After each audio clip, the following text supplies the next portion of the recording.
Recently, Starship made a tryout, but it exploded. Yeah. And the Starship caused for a lot of hazardous debris. That's called dangerous little parts in the air. And now it's being under investigation by the Federal Aviation Authorities of the US. There was a meme, of course, everything is meme these days, where Elon throws 100 lifetimes of CO2 emissions at you and fails to go at Mars. SpaceX itself said, well, it's a successful failure. I'm not sure how this worked, but okay, successful failure. But the topic of today is space crime. Right. Is this a space crime? What do you think? You say no? You don't know? What do you think? I really don't know what to say, and especially in English. Completely português, actually. Não há problema. I can translate. Yeah. Então, pode perguntar.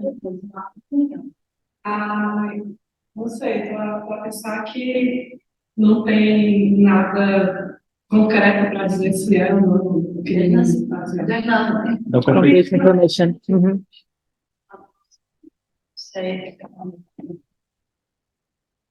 And that is actually the whole problem, challenge. What is space crime? What are we talking about? Are we understanding the same thing when we talk about space crime? These are all very important, essential questions I think that space criminology should look into. And together with me, there's Jack Lampkin, and I want to mention his name specifically because he's the first criminologist who has been, courageous enough to address this topic. And I think there's not just the whole world out there, there's literally outer space out there to explore to which extent space crime is actually a thing. Now, this presentation is, here comes the bridge, a small step for me to talk about, but I think it's really a big, giant leap for criminology to take. But how should we do that? You know, what should we think of? What kind of criminology? Is it going to be critical? Is it going to be green? Is it going to be conventional? Is it going to be everything? You know, everything on Earth, but then in space. So let's start an agenda. You know, I think that's a very logical thing to do. And I think there are a couple of points I would like to address today that might be helpful in getting it launched. There are going to be all these workshops all the time, so apologies for that. I think that we should first start with the popular and criminological imagination of space crime. What do we think of, you know, when we consider space at all? And I think, given the literature that exists and what I'm currently studying as we speak, you can make three large domains of space crime. Some others might argue differently. But first of all, traditional crime in space. So murder, drugs crime, and white collar / eco crime space, which is a more developed area already, given that there's a lot of space junk or space dirt existing. And then I think there's also such a thing as extraterrestrial harm. To which extent are we ourselves, human beings from this planet, just by existing, a harm to another planet? Okay, so how do you research this, and who should we? It's a third point. And then maybe already also start thinking about space policing. Space ethics is already an area of study. Space justice as well, criminal justice. And I would like to touch upon that as well. And then, of course, what's next? What are we going to do? Where can we go to? And that's more of a question than an answer I'll give.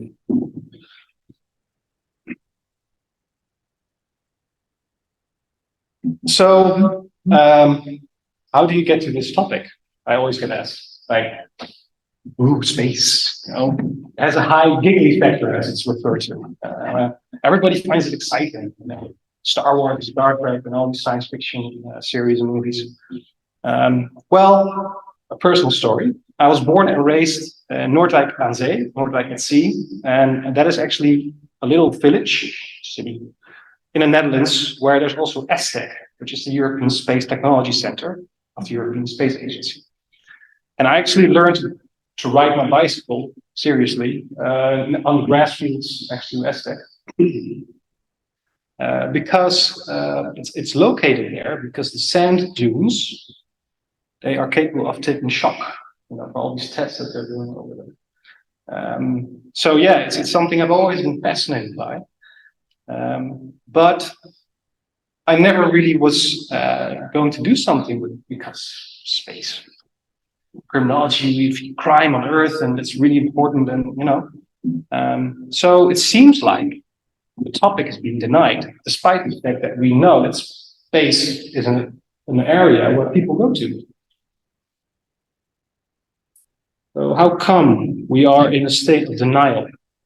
Yeah, within criminology. Let me first take you to everyday life on Earth and its relation to space. We all have phones.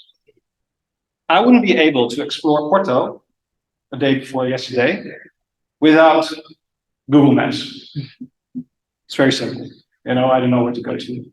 Also, I would not be able to sit at home and watch my Uber Eats approaching without satellite navigation. Yeah? This is just everyday space on Earth. But also more seriously, you can see the imagery of the earthquake in Turkey recently and how it changed before and after, and how that was basically captured by satellite images. Satellite images are actually really important, you know, because of climate change. We have more floodings, tsunamis, fire dangers, drought. Space in that sense is crucial for our everyday life. Yeah. Moreover, we also have a planetary protection system to an extent to make sure that we can maybe prevent asteroids or comets from hitting Earth. Recently, there was a mission by NASA, the DART mission, to make a comet go out of its orbit, or its trajectory, so that we can control galactic stellar bodies outside of Earth. This is all happening already. More negatively, satellites are also being used in war. I mean, think about Starlink, which is Elon Musk's satellite company, that helped the Ukrainian army in still communicating with each other. Yeah. Space access, Ukraine weaponized Starlink. Okay, that's a problem, perhaps. But also think the consequences of the war there and Russia going out of the International Space Station. Yeah, and Russia controls vital parts of the International Space Station. So it's geopolitics in space, back on Earth. So via space, a lot of crime, insecurity, war happens. In fact, it's being said that we went to space to discover Earth. Yeah. So we appreciate it. It's also astronauts can have the overview effect. You see the planet for the first time. Whoa! So that's it. Every day, I would say, integration of space in our everyday lives here. besides the science fiction movies and the series and everything and the books. Yeah? Space is a real thing. Now, space industry, space economy, is also a hyper commercialized phenomenon.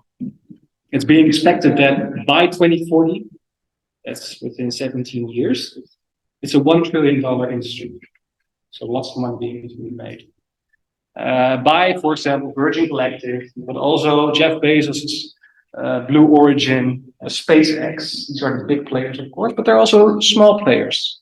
Space startups, startup industry is already huge. And the agencies, the big ones being NASA, the American one, and ESA, the European one. You've got several others as well, by the way.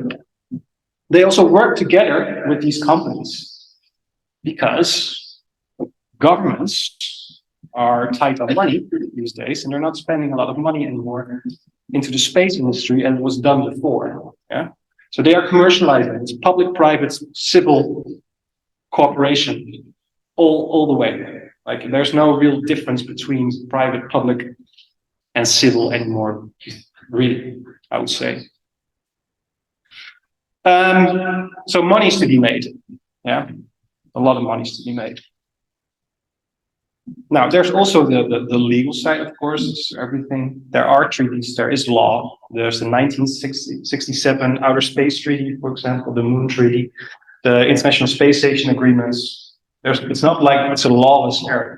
Yeah. In fact, since the Outer Space Treaty, legal scholars in the 70s already have been talking about crime. What constitutes a space crime?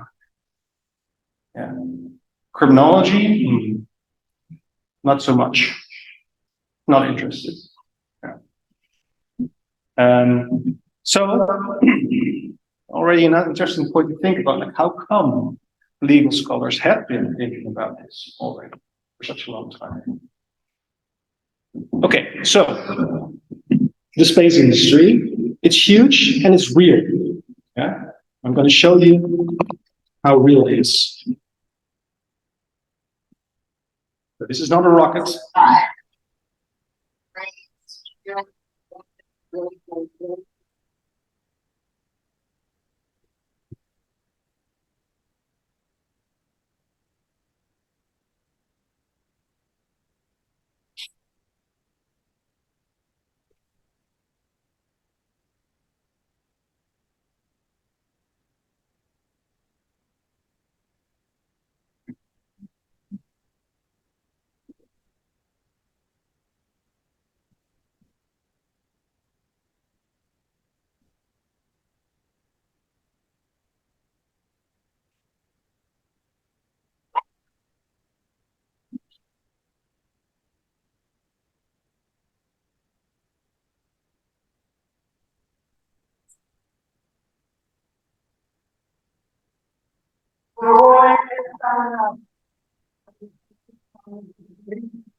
It's very optimistic.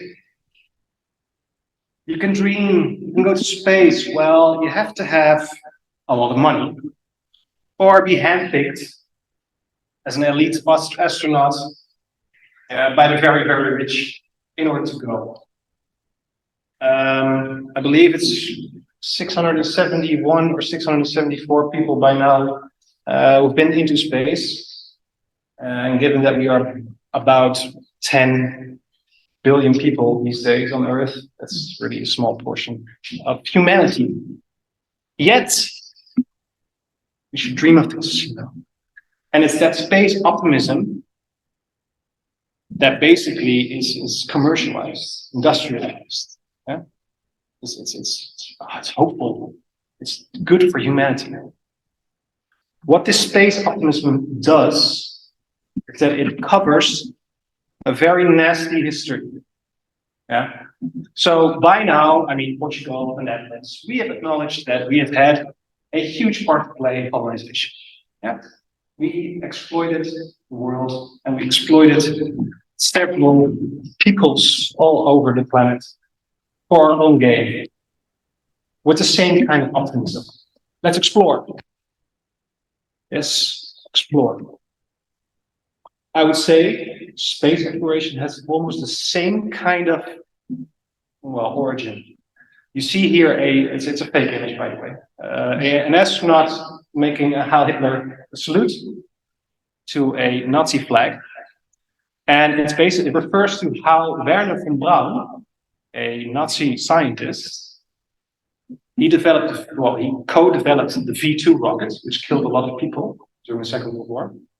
And he was extracted from Germany by the CIA under the name of Operation Paperclip to help NASA develop its space exploration. Because a V2 rocket was so powerful that it could, and it's been suggested that it actually helped Apollo 11 to go into space. So Werner von Braun, he was an important person, and he lived until the 70s or something. So there's a dark origin to NASA, to space exploration, therefore. Then, of course, you had President Reagan and Star Wars, during the Cold War, and there was a space politics of hope because the space race between especially the United States and Russia, it was actually negative, but space also brought people together. Like, we can beat Russia or we can beat the US, So it was a time of hope, and still is. And of course, Space Force. President Trump's Space Force. Have you watched the series on Netflix? It's really funny. And it's like, we should go there. We should own it, really. That's about the idea. And it's been said in literature that actually the space optimism is cloaked narcissist Earth escapism. So we want to escape from Earth because it's doom and hell over here anyway, because climate change, but only the really rich can do so. And where do they want to go to? To Mars. And Mars is a rock. There's some ice and water there apparently. Chinese researchers have discovered it this week. There are some water elements. So yes, let's go there. Instead of investing all that money into perhaps battling climate change, no, let's go to space. Okay. That would mean that the very rich, often also responsible for climate change acceleration, might be able to leave this planet that has been used up. But anyway, this is a very extreme position, of course, I'm taking here. But this is the political context of space, I would say, the economic political context. Is that a crime? Well, I do think so, but to this point, officially, there's been no space crime. Not as we know it. And that's also the case always with criminology. We never know really how much crime there is. So maybe there is some space crime, but we just don't know about it. There's the case in 2019 of Anne McClain. While she was on the International Space Station, allegedly, supposedly, she looked into the bank account of her ex-fiancé, which was apparently not allowed. It turned out to be a false accusation, and her ex, they got divorced now. I think the real crime or at least what she was harmed by, is that she was outed as lesbian, as gay. Yeah, I think that was the real harm in this case, because although it's different nowadays, being gay in Nassau was for a very long time a very big issue. Anyway, almost the headlines were there. First space crime. Oh, false accusation. I think actually Starship's failure and causing them debris might be very well the first eco space crime. Yeah. As I said, there's developed legal scholarship on this. What makes a space crime legally? But the criminogenics, how come people and why do they commit space crime? That's not really there yet. Apart from, again, Jack Lampkin, he and some others, but especially he, has been looking at space crime as a environmental crime, astro-green criminology, as he referred it to. Perhaps also you can talk about space harms. Yeah. However, my point of critique here is that it's predominantly conceptual. It's barely empirical. Yeah, but of course, that is the whole problem. It's barely empirical because maybe it hasn't happened yet. So how do you do this? Well, before I'm going to go to that question of how to do it, what kind of suggestions might there be? I'd like to explore these three categories I referred to before: traditional space crime, eco space crime, and extraterrestrial and anthropogenic harms a bit more in detail.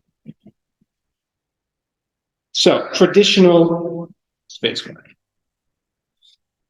So, let's have a short read. Yes, the Von Braun space hotel idea is wild, but could we build it by 2025? That's within 2 years. There's an article from 2019. There are these initiatives to make a space hotel or space station where research is being done, but also tourists with a lot of money can go to, $5 million, I believe. They want to call it the Von Braun station. Imagine if you have a Hitler restaurant. Same kind of gravity at least. Anyway, doesn't matter. He helped space exploration. Traditional space crimes. So what are they? Okay, I don't think you can see the... Yeah. First of all, illegal satellite use. And then you have to think about how, because of cyber and digital age, these satellites can be hacked into, yeah, especially through espionage. But also think about drugs in space. Yeah. What's going to happen if we use drugs? And what about violence and murder, assault on spacecraft, space stations? I'm going to do a little hypothetical exercise. Let's say Rita and I were on a spacecraft towards Mars. It's going to take a few months still. And we're good colleagues. You know, we're elite hectic astronauts, and we're going to do some space crime research. We're going to be the first space criminologists doing that. And I get annoyed by Rita continuously scrubbing back behind her ears. Yeah, because you're within a small space, you know, and it's without gravity, and you really have to be patient with each other. And then I stab her in the eye because I just want to get rid of her. I'm so annoyed, I cannot take it. I go crazy. Now, who is gonna prosecute me? Am I going to get a fair trial? Yeah. Will I be imprisoned on board? It's already small. Are we going to pay to make spacecraft with prisons? And what if I'm the main engineer? I'm one of the most important people on that spacecraft. Yeah. And I actually still need to function in order to make sure that the mission is being completed. Yeah. Maybe we should yeah, leave you alone for a bit, and then when we're on Mars, then you know, yeah, but there are no prisons on Mars, and the judge is. I can hear someone. By the way, if you have questions in between, just ask them. It's fine. I have. Do I have a hospital? So someone can look after my imaging? There was no one for space nurse. Yeah. Good question, by the way. So you die. And then we have a body on board. But these are very practical questions, but also questions of ethics and questions of how is it possible that someone turns so violent, who has been trained to be mentally resilient? Well, it's been researched already that violence and suicide in small spaces like prisons, yeah, that can happen, and also in space. But that's interpersonal violence. Think about space piracy, or non-terrestrial terrorism, or hijacking. Everything that you can imagine, once in the air or at sea, now in space, can happen as well. Drugs trafficking via space, because people probably will still snort coke once they're on Mars, because people are people. So these are, I would say, this is the first category for space criminology to consider. But as said, there are already thoughts about other types of crime in space. Space, white-collar crime, asteroid mining. So instead of destroying an asteroid or a comet, there was this company in the movie Don't Look Up. Instead of preventing it hitting the Earth, it said, no, we can use it to exploit and to mine. And that's, of course, science fiction, but that's also reality. Yeah, there are already, I believe Astro Mining is a company that wants to start mining asteroids, lunar and Martian eclipse it's referred to. Also a criminal phenomenon. And of course, space junk itself. I'm going to take you to this website. Hopefully it works.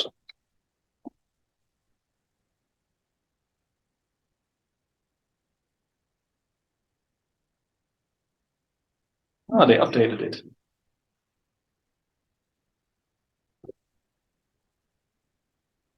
So this is an idea. It's not. It's working. Yeah, it is working, but it used to. But we get the point because that's all the junk. That's all the junk. Around the Earth. And of course, you can see it. Of course, it's imagery. It's giving an idea of how much junk there is. But there's also active stuff in this.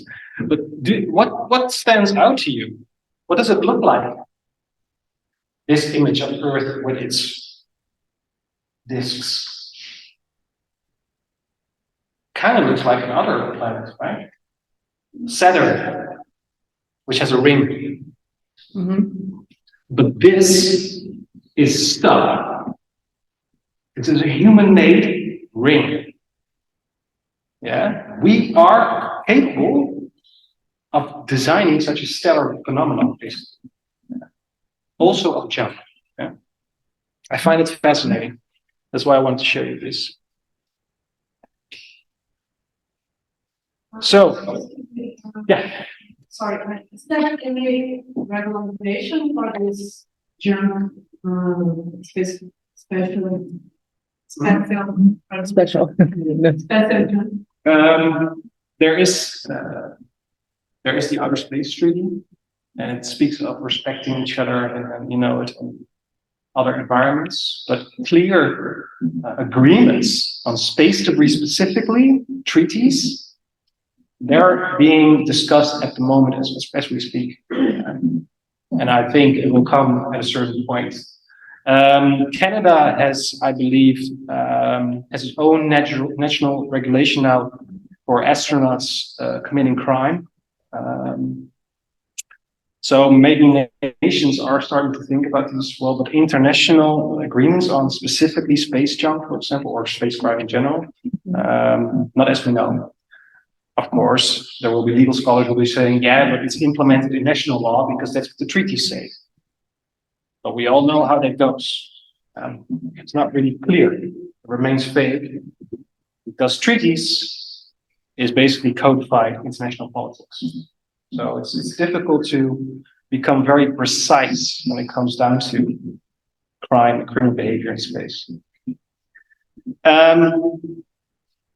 But yeah, this is perhaps one of the biggest worries and concerns at the moment: eco-crime in space. Yeah. There's been research done among a general population, and they ask, what do you think is worse, maritime pollution or space pollution? Yeah, maritime, of course, because there's fish and life, and it's bad for us. But space, oh, that's fine. You know, you can go ahead.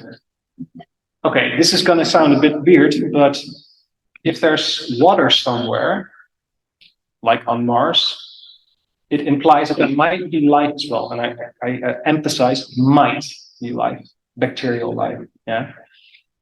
Is that not also something that we should consider? Yeah. There's research that says we once started as bacteria, literally. Yeah. All life on Earth is once started as bacteria. So who are we as a species from this Earth to go somewhere else and maybe prevent life that was supposed to happen there? Yeah. But these are, as you can feel, ethical questions. I think criminology should definitely consider as well. Okay, and that's where I want to go to next. That's Mars and Jupiter, by the way, just to give you an idea of where we are.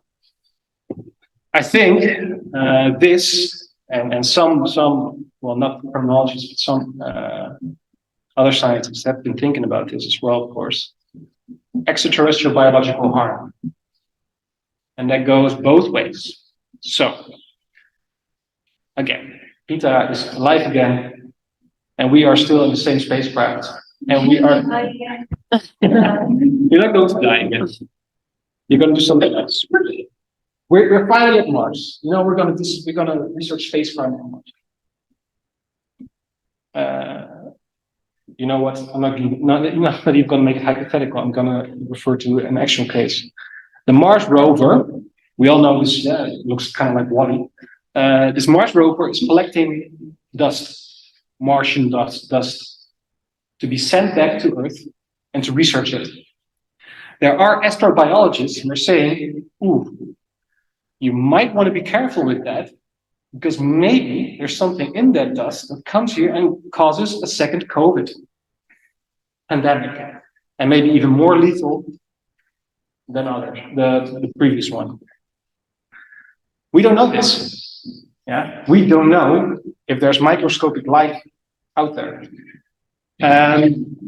This is, of course, a harm that is then done to us by ourselves. But we, with our biological makeup, as we exist here, you know, we might be that same kind of harm on Mars. Maybe that rover is already harming Martian life that we simply cannot observe because we're from this planet with our specific Earth-based senses. Yeah. Now, I know how this sounds. Yeah. Just think about it for a moment. Maybe we've already got bacteria over there. There are these tardigrades, these little animals that have like little paws, and they have been apparently survived a trip from Earth to the moon because they're so tough. So we can also bring other bacteria there, right? Anyway, that's one kind of harm, but then there's also another kind of harm, namely to the body itself. With living without gravity, yeah, harms the bones, the muscles. This is why astronauts, when they splash down into the sea somewhere, they have to be picked up because they're like, they cannot really move it. Now, we cannot, actually live for that long outside of Earth because of radiation from the sun, yeah, and no gravity or less gravity. There are planets with more gravity, so they can immediately be pulled down. But this is a real harm that exists, yeah.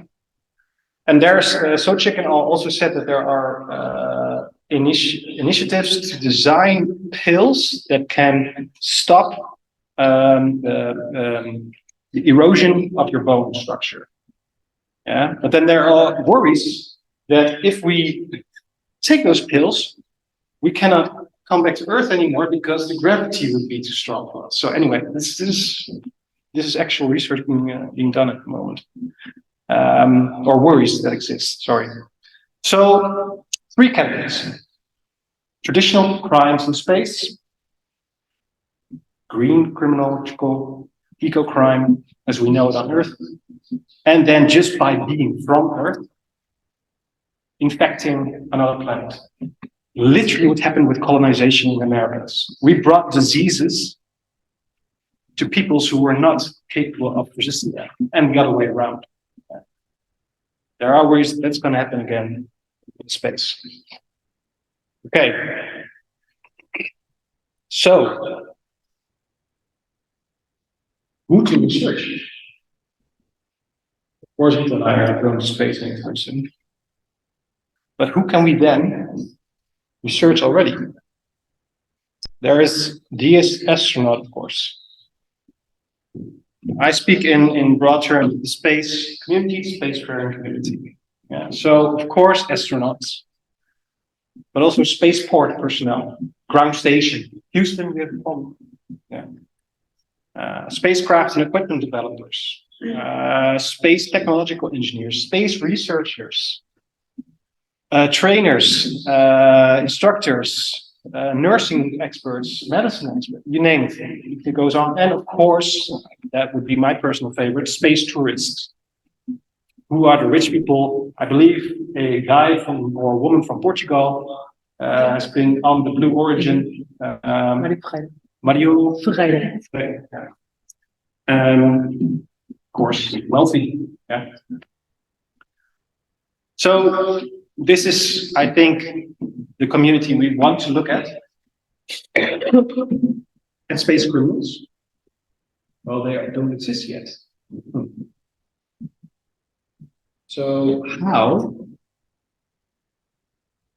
if space criminology is engaging in this final empirical frontier, how are we going to do this? Are we interviewing people? And about what? Well, I think I have the first step. Sci-fi prototyping. And of course, you know what that is. No, you don't. What do you think sci-fi prototyping is? Just by reading the word. Something that is not realistic. Sci-fi, science fiction. So yeah. Something that we would not ask things from, I don't know. It's not really. Yeah. You're not reading that wrong, actually.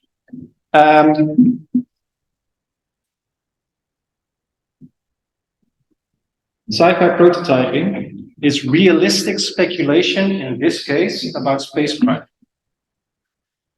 First of all, and I always have to emphasize this, it's already being used, sci-fi prototyping, by computational business and military studies, especially military studies. Why do you think military studies use sci-fi prototyping? War efforts. For war efforts. War effort, right? Yeah. And what would be the effort? In order to intimidate or threaten other countries, perhaps, and to express its military power over other countries, that would be my guessing. So that's strategic advantage. And strategic advantage in this case would mean already anticipating what the enemy might do by being ahead of the enemy. When Russia was ahead in the space exploration in like 60s, 70s, United States was obsessed about the military gains that Russia might have over them, right? I think that's the general idea that I still have.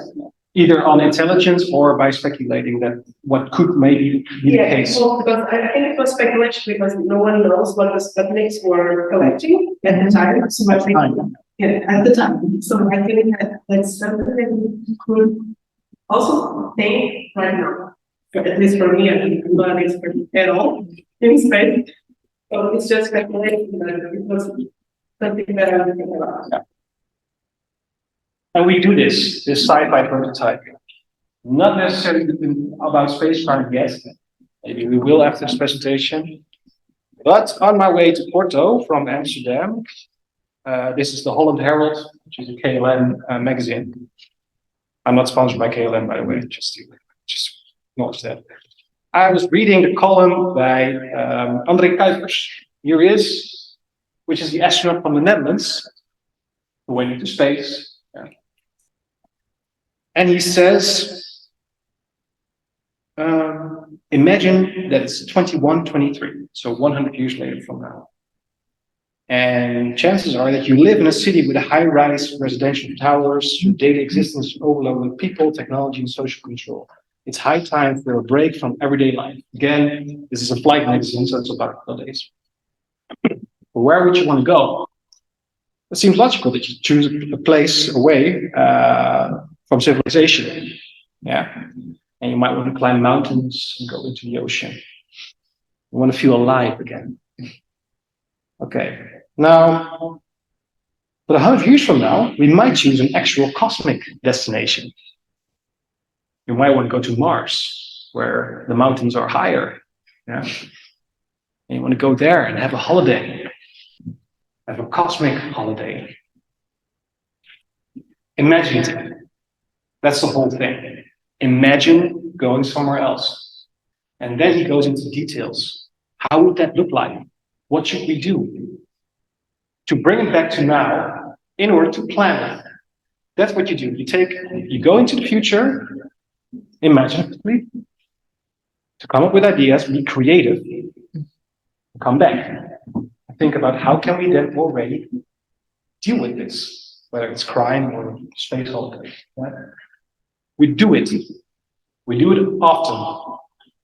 If we want to research something, we also think about hypotheses.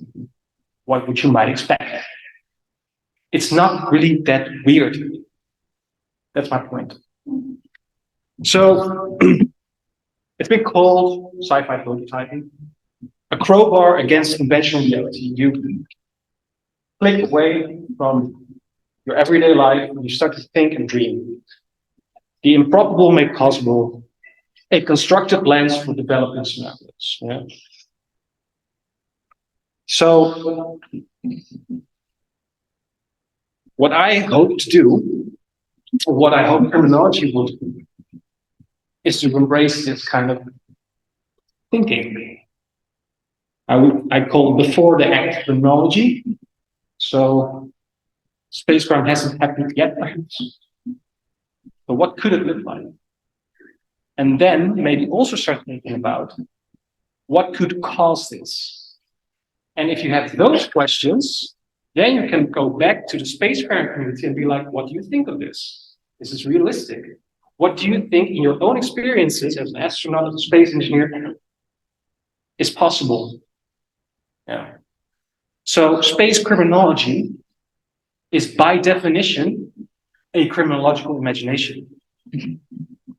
Yeah. Far broader than Jack Young most likely intended it to be. That's a more theoretical side note. Now let's go to Titan, which is a moon of Saturn. Oh, sorry. We are going to do this little exercise now. So I'm going to show you a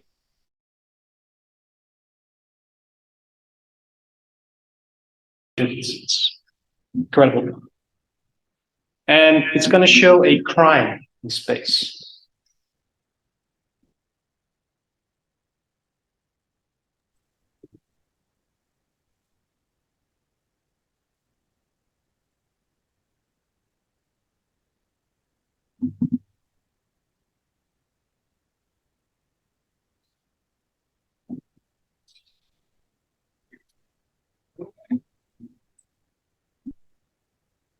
transfer. And,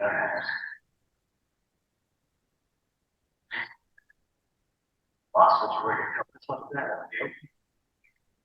I want to thank you. Here's one. It's probably going to guide us. Definitely.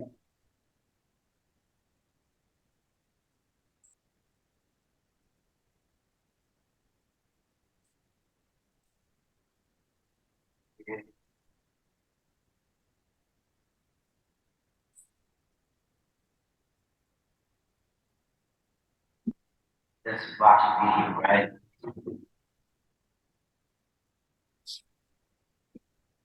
Images.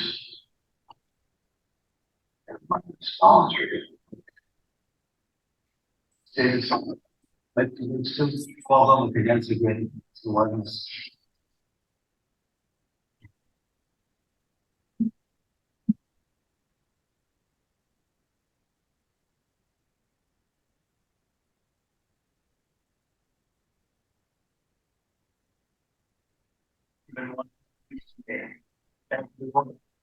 one. Yes. Come on.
Yeah, not the previous.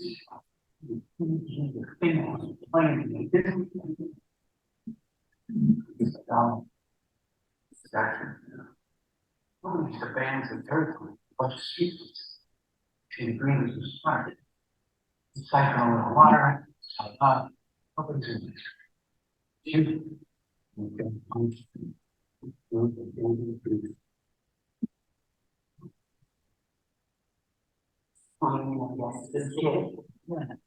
First bag schools in session, listen. If all the pockets you want. That's water.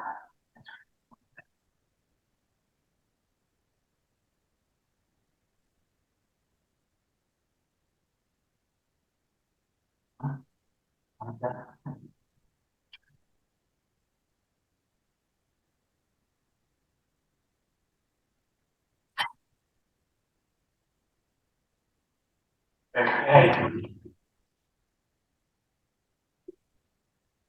Stay away from the outside.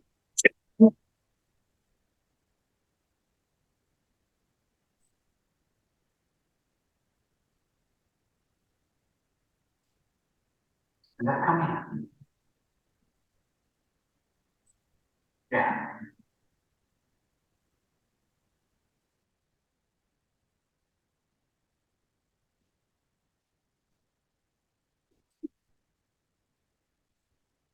No idea. Let me give you some details. The guy with the head was a criminal investigator. The guys who do it on legal. It's arrested on personal level. Warning him that other organized criminals might kill him if he does it again. But what is it? Did you notice? But it looked like he was dealing in drugs, right? But he was dealing in water. He was actually illegally producing water. Now I'm going to give you some more context. It was done in a mining colony floating in space.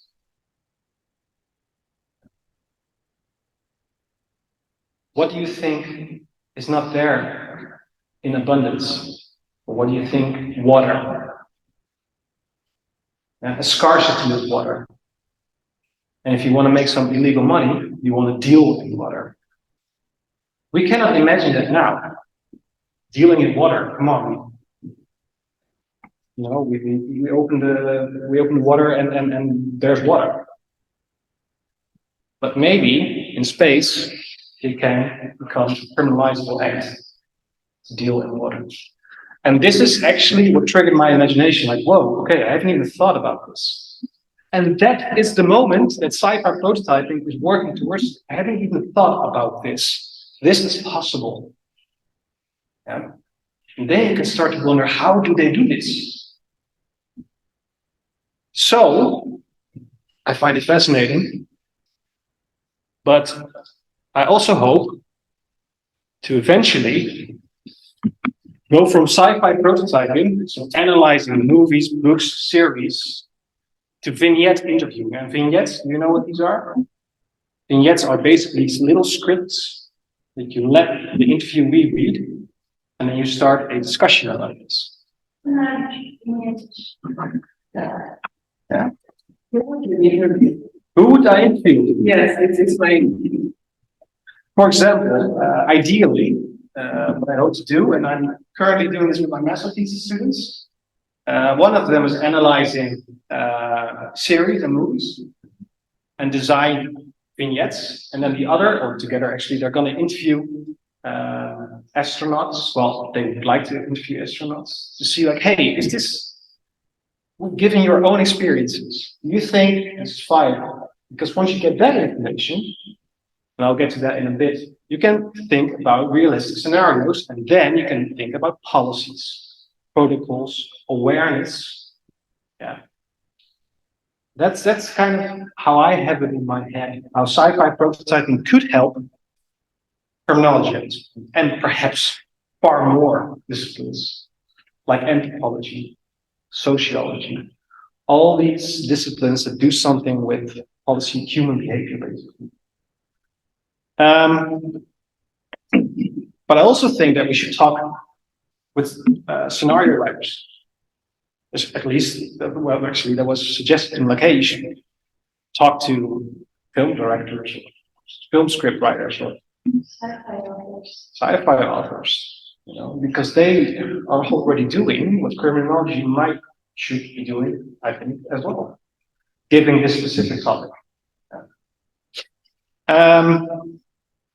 At the moment, I'm also working together with Iris van Sinte Maartensdijk of Twente University, which is in the east of the Netherlands. And she is a VR specialist. And we hope to create VR scenarios in spaceflight. Yeah. Virtual reality. Yeah, virtual reality. Yeah.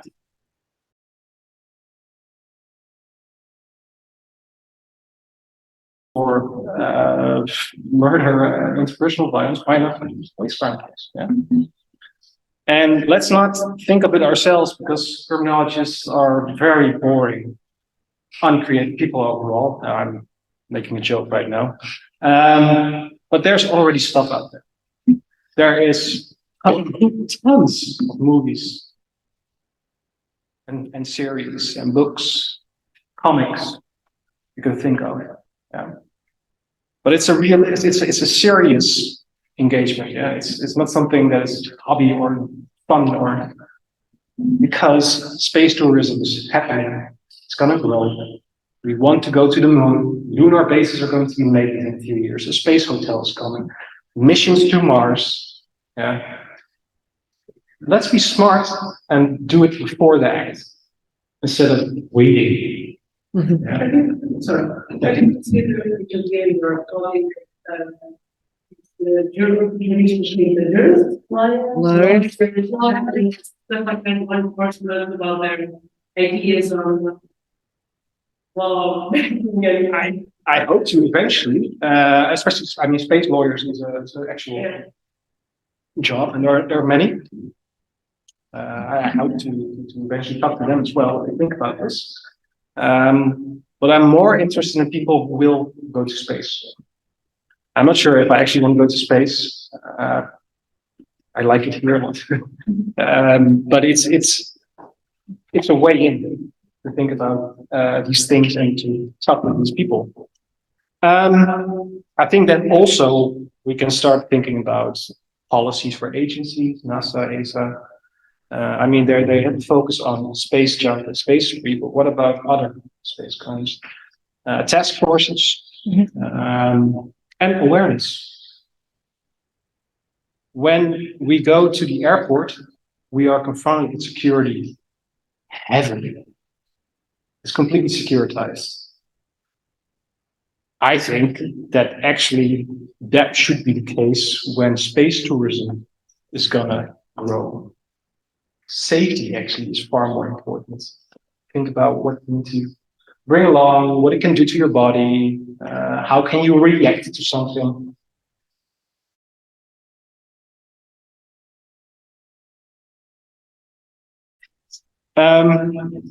Anyway,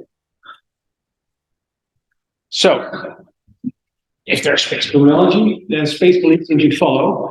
And here I see some Legos.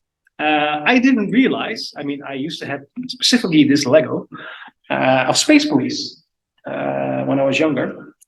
And you can see prisons on board. You can see here, this is, you see here in the back a prison.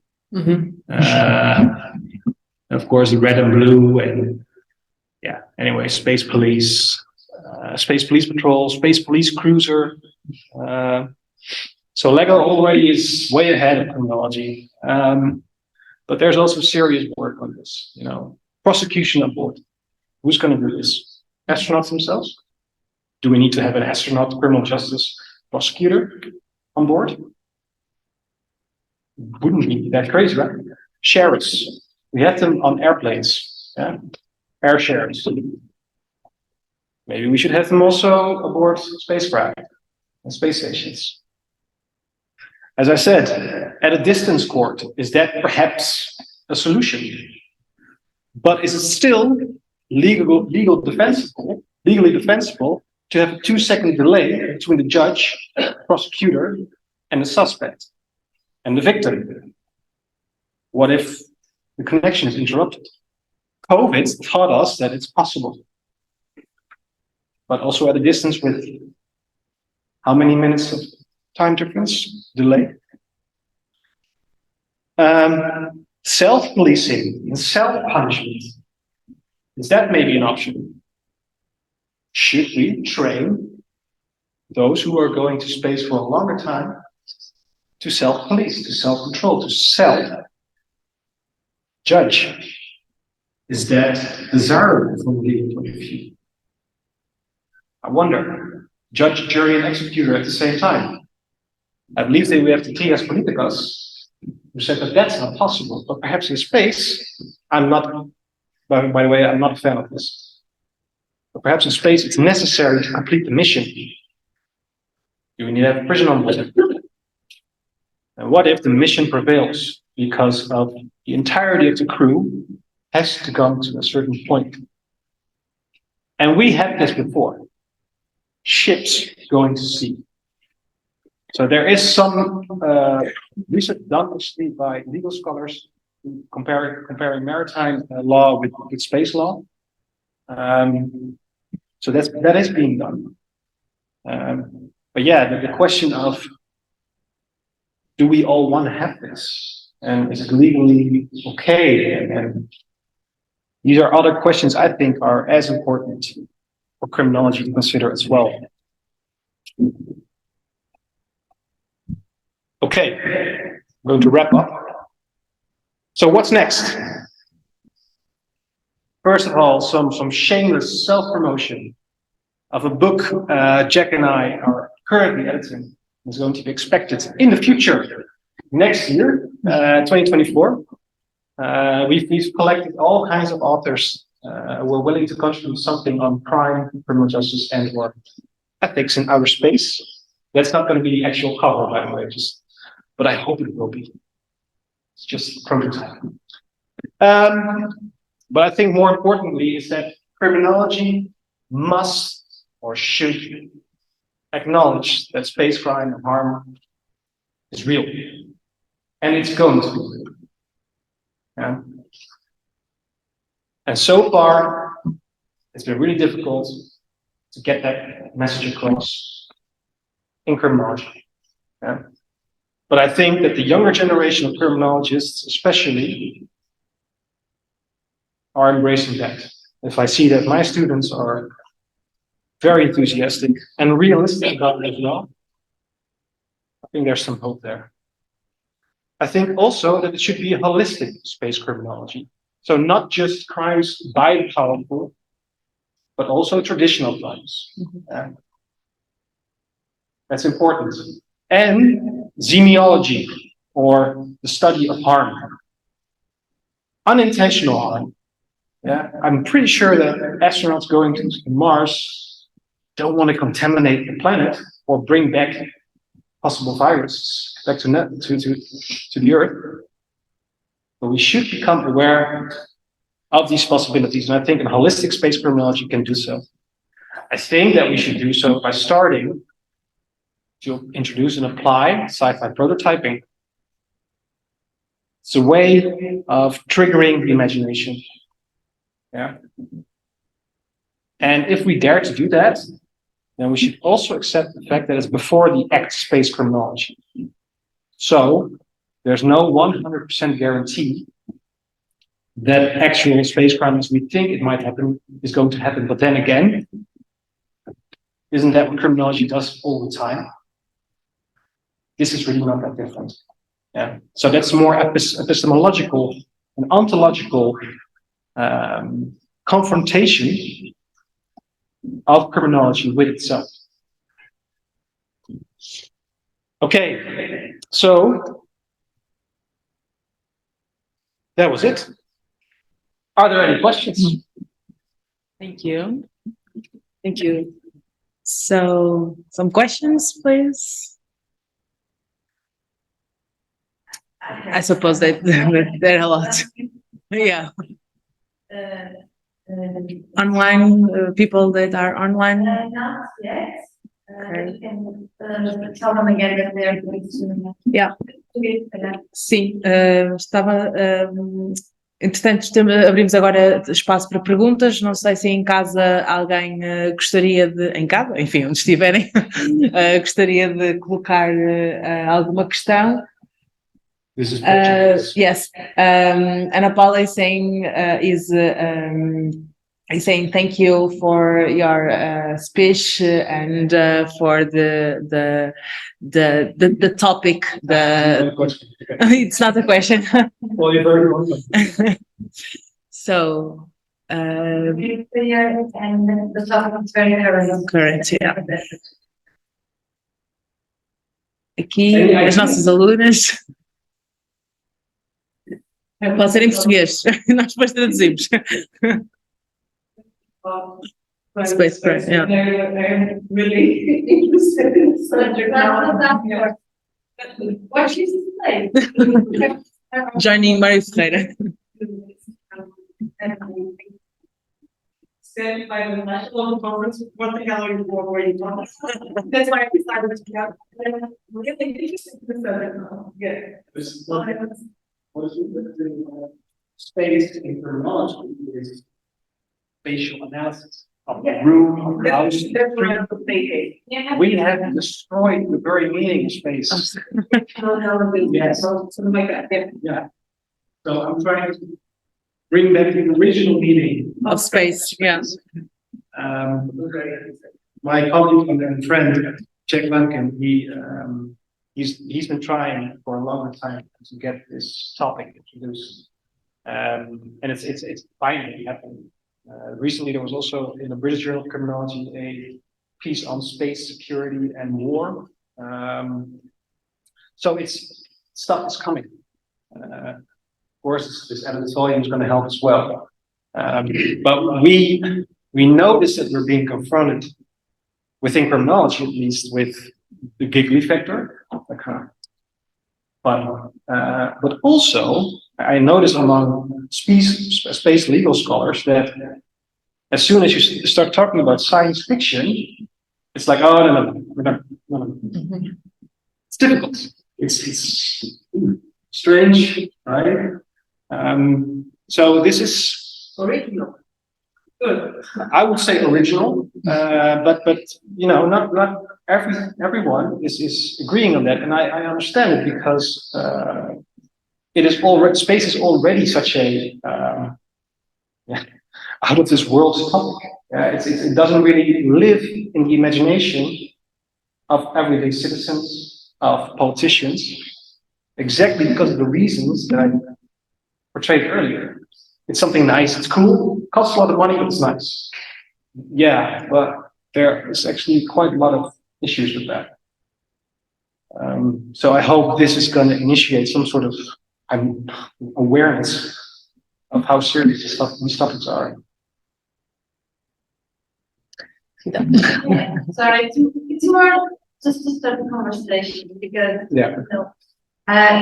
your conference was food for thought for me, so I was just, I was brainstorming and there were a lot of things that popped up in my mind while we were talking. So I'm going to just throw them out there. I don't know if you probably already thought about this. So, for instance, I remember a movie, thank God for the 80s, for the movies in the 80s, very low budget sci-fi. Thank God that I grew up back then. And I remember there was a movie, I can't remember the title, where for crimes committed on Earth, the people were sent to a jail out of space. So that's also cool. So the same way that we flood the space, I don't know if it's even possible, with junk, we can also use the space as a documentation next to People. So this is just then thank you for the method. Very interesting. I think it's doable. I think it's fantastic to implement. And but on the theoretical level, I think there are some things that you can learn from existing work, as you probably already obviously know, even in criminology. So for instance, when we talk about transnational crime, there's a lot of difficulties. So who's going to prosecute, who's going to police, who's going to detect, what about the nationality, the place where the crime is committed? There's all these legal problems. International crime, which may eventually also, in an adapted way, be transferred to space crime, mobility, and so on. Also, I think that work about social institutions, like the basics of government, could work on understanding how humans would react in space travel, space operation, space thing. Like we already know there's a lot of tons of work about the prisoners' adaptation to prison and the code of the prisoner and so on. There's a lot of behavioral adaptation to secluded space where there's some living part of the people and there's all sorts of restriction on freedom and moving around. So maybe from there on, something could be thought about. That's a nice suggestion, actually. Now, also, I have to think about gated communities because if you saw the clip, first you saw this dome. Yeah, exactly. That's great. I'm going to react to the space prison. Australia was once an entire continent, colony. We had the same thing in former Portuguese colonies. And I don't know, I'm not going to say anything wrong. More, I don't know. Yeah, but it's something that is done, and I'm not sure if there's literature about it, but I believe there are some thought about this as well. Put the bad people somewhere else. The question is, do we really want that? Should we want to have that? I'm not admitting that. No, me neither. But it's these are things that are being discussed, and that is also a way for criminologists to consider, like, okay, is this, are we gonna not send the really rich people first, but maybe some lab rats, right? As prisoners have always been used as such, to see if they can figure it out on Mars and then Same time, it's very expensive. So do we want to rely on that? And these are, of course, political, economical questions. But I think also criminology definitely is definitely worth exploring. Yeah. And we have a question on the chat, but I just want to congratulate you on the very setting agenda, because criminology is mostly reactive. You know, things happen and we react to it and then we go and study it. Yes. I don't think it's very frequent for us criminology to set the agenda. So. Yeah, and it's also there's also something dirty about before the criminology, because it implies that you want to predict, which is absolutely not my agenda, by the way. I don't want to predict. I want to imagine and then perhaps see what we can. But think about it. Yeah, think about it. And There was a question. yeah, there's a question. I'm going to try to translate. Anna Paula asks, they're considering how law is applied in space, then how should one deal with the basic rule of territoriality? Yeah. Like the jurisdiction? Yeah. Yeah. This was once the big question within maritime law. So the coast stops, and then we have got this raw domain of lawlessness. And now we have, of course, international agreements on this, because we knew the difference between coast, 12-mile zones, and international high seas. Sorry, but now and this has been theorized. Now the coast is the entire planet, and the rest is the sea. And territoriality then comes into place as soon as you come to another planet. But then first, their territories have to be claimed, perhaps. Or are we going to have a new kind of law for each planet? The same series, The Expanse, plays with this idea of how we've inhabited space, still on Earth, of course, but also on Mars and the Moon, and then this mining belt, it's called, hence the belters. And they all have their own laws in a way. Well, lunar law is also still Earth law in that series, but Mars has its own, it has its own entity. Yeah. It's not its own country, no, it's its own planet. You have to watch the series, but it plays with these questions. Yeah. How do politics work then? When if war happens, or terrorist attacks, and there are many more series like this who play with these things. So yeah, it's not just fun to watch; it's also actually makes you think. Yeah.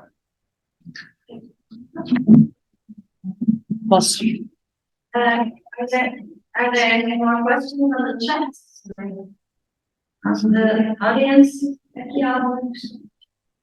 Just alguma questão mais que tenham? Sim, temos aqui.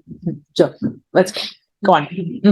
I was just curious about personality and like the programs, like the studies that I originally know that do they like also see like the legal factor or are they in more seriously?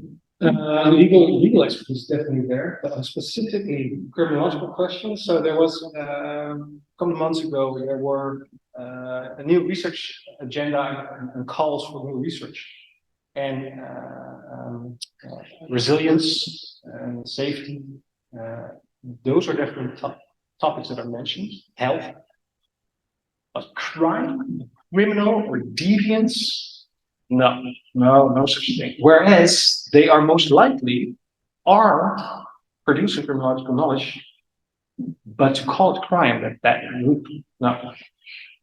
May I add to this? I'm sorry. You were also talking about self-policing and self-policing. Judging. We know that some corporations and organizations. Due diligence. Yeah, and compliance. So that goes very well. That's exactly the point. Like we have crimes and deviance inside organizations and corporations, and most of them are not known to the outside world because there are shushing mechanisms, so to say, there are silencing mechanisms. However, so there are formal and informal self-regulation mechanisms, more formal with compliance measures and etc., and informal ones with like secrecy codes and so on. And so it is probable that this also happens that a space station, or even at an organization such as NASA. And again, I told you before about the work of Diane Logan, about the Challenger. And yeah, they had to open up the files in order to understand what went wrong. But it's not usual that organizations are opened up to, let outsiders know about deviance and crime that is inside. What I find, perhaps for me at least, is the most fascinating question is that so bad that because of spacefaring, because of space exploration, certain types of crimes might be solved within? But again, that's an ethical question. Do we, as a Earth society, do we accept that certain crimes might happen because of circumstances that criminologists have identified, that we can allow in order for the mission to succeed? Because eventually we do it for all humankind. That's the idea. That's also my space office. Yeah. But that's, of course, that's one of the bigger questions. I think let's first identify what can go wrong, and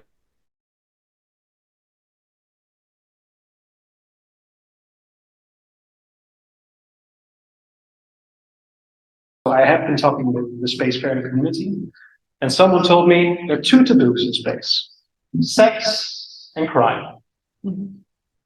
Yeah. I hope, as a member of the human species, that there will be sex in space, because how else? Consensual. Consensual, yes. How else are we gonna exist, right? Because that's the whole point of going to space, right? And crime. That is also something that we should start talking about. So yeah, are there any further questions? Thank you, Yarin. I don't know if you have more questions. No? Thank you very much. I think this is the beginning of a great discussion. We have a lot of questions, of course. We have a lot to think about this new topic, and of course, today we have some tips for future research and for future scientific thinking. So thank you very much, Yarin, to be here and to come to Porto. And thank you for giving me the stage to go where no man has gone before. Please remember that you were in Porto at the beginning. We are a pioneer assistant about this topic. So thank you very much, and obrigada a todos, a todas neste caso, e a todos em cá.